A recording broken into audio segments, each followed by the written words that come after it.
Right, so on day 28, Tuesday, on the last week of the TradeFlow competition, I took a short, which was pretty nice, but got round-tripped break even after partials, and I'll explain exactly kind of this concept a little bit more in depth after I go over the H4, H1.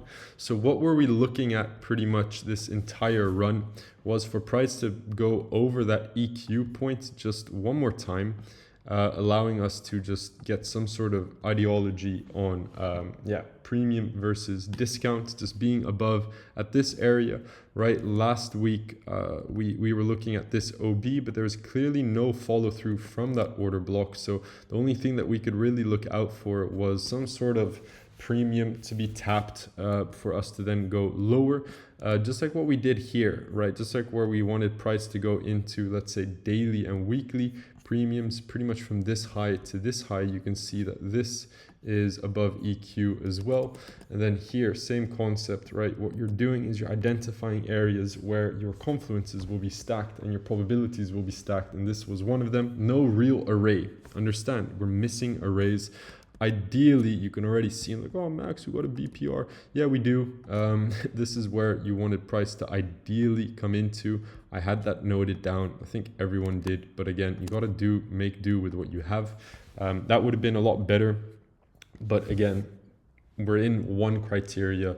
If that falls in your risk parameters and you are able to, let's say, shoot from that criteria and then go into shorts, very, very good. A-okay, right? H1 was bullish, right? H1 was bullish. You can see that here with this imbalance holding and following through, right? That's where got knacked on the re-sweep pretty much. All these highs just got taken out. So 1, 2, 3, disregarding Asia high, printing a high in between the sessions, doesn't matter. And you can see that bullish order flow was here as well. So during the sessions, you can see that price is respecting bullish order flow pretty much around all these levels, right there, and we're waiting for price to top out. Price does indeed not go to where we want it to go, but it shows some sort of signs of reversals. And this is again where you just got to understand, hey, if that falls in my risk parameters, I'm allowed to take it, which is exactly what we did on the M15. You can see that right here, price tops out. The first issue, right? We leave behind low resistance liquidity. Not nice. New York midnight protraction, simple stuff, no arrays. And I entered off of this first imbalance right here. Great move. Super interesting whipsaw that came out of nowhere. Not sure what the backbone of that was, but you can see that I wanted this all the way to these lows. Ridiculous position, in my opinion. I could have been completely satisfied with just taking Asia low. But once again, as I've mentioned before, one of my biggest flaws in this competition was being too greedy with my TPs. So I wanted pretty much previous daily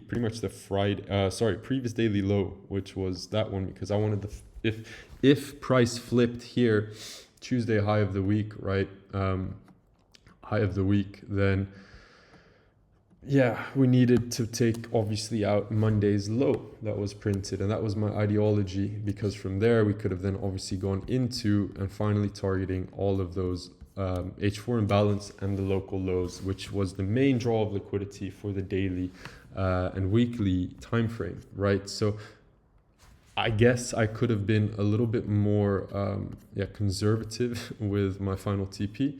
But we got round tripped, right? Heavy partials at Asia, standard protocol, taking off 50% of the position here, which is great. I rolled pretty much SL to break even afterwards.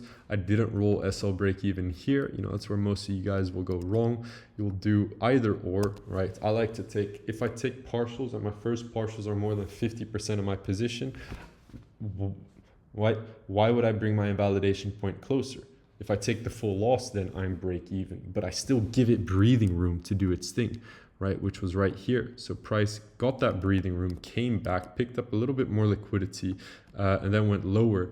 shed off a little bit more here at that local low, and then price just plummeted and just rebounded out of nowhere, which is quite unfortunate.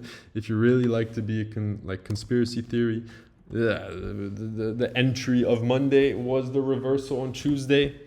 How often does that happen? Not fuck knows.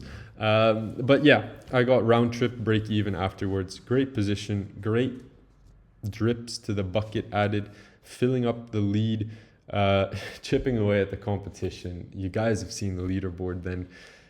Very, very, very content. Overall, in terms of pip size, this was great because I managed to chip away nearly another 20 to 30% on this, with my aggressive risk that I'm obviously shooting in this competition.